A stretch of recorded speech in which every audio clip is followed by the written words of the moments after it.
ઉજવણી વચ્ચે ભાવનગરમાં ઉત્સાહનો માહોલ અચાનક તણાવમાં ફેવરાઈ ગયો।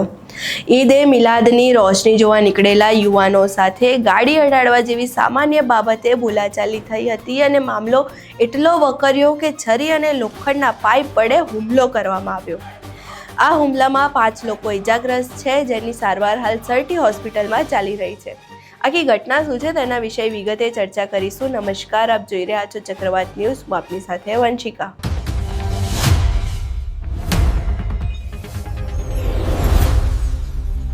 મોહમ્મદ રિઝવાન પોતાના ભાઈ અને મિત્રો સાથે ઈદની રોશની જોવા કારમાં નીકળ્યા હતા। આંબાચોક વિસ્તારમાં ગાડીના કાચ પર વેફરનું પડીકું પડતા સામાન્ય બોલાચાલી થઈ હતી અને આ પછી વડવા તલાવડી વિસ્તારમાં ફરીથી વિવાદ થયો હતો।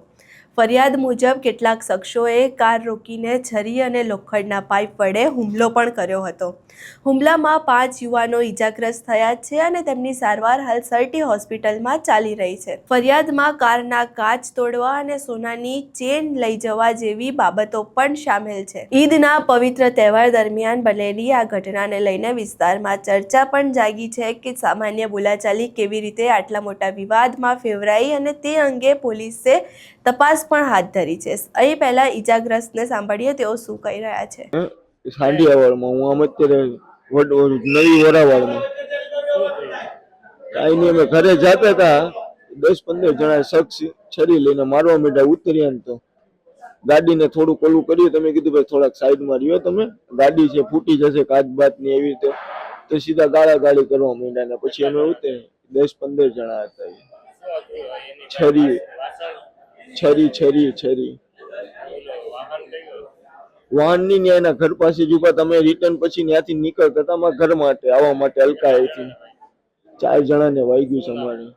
મારું મોસીન, પછી એક રિજવાન કરીને છે, એક અવેશ કરીને છે, એક રમીજ કરીને છે। એ લોકો પાસે બધા પાસે છરી હતી। એક્ઝેક્ટ આપણે ઓલા તલાવડીમાં ઓલા બેકરી વાળા છે ને એની સામે પાઉની। અહીં તમે ઇજાગ્રસ્તને સાંભળ્યા। હવે ઈદ જેવા તહેવારનો દિવસ લોકો માટે ખુશી અને ભાઈચારાનો દિવસ હોય છે, પરંતુ ગાડી અડાડવા જેવી નાની વાતમાં થયેલો વિવાદ 5 યુવાનોને હોસ્પિટલ પહોંચાડી દીધા।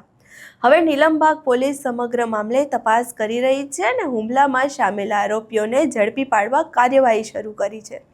અહીં તમે આખી ઘટના સાંભળી, કેવી રીતે આખો ઈદનો ખુશીનો માહોલ અચાનક પરેશાનીમાં ફેવરાઈ ગયો અને આને લઈને 5 યુવાનો ઇજાગ્રસ્ત પણ થયા। આખી ઘટનાને લઈને તમારા શું મંતવ્યો છે અમને કમેન્ટ બોક્સમાં જરૂરથી જણાવજો। અમારો વિડીયો પસંદ આવ્યો હોય તો વિડીયોને લાઇક કરો, શેર કરો અને અમારી ચેનલને સબસ્ક્રાઇબ કરવાનું ભૂલશો નહીં। ભાવનગરથી ફિરોઝ મલેકનો અહેવાલ। નમસ્કાર।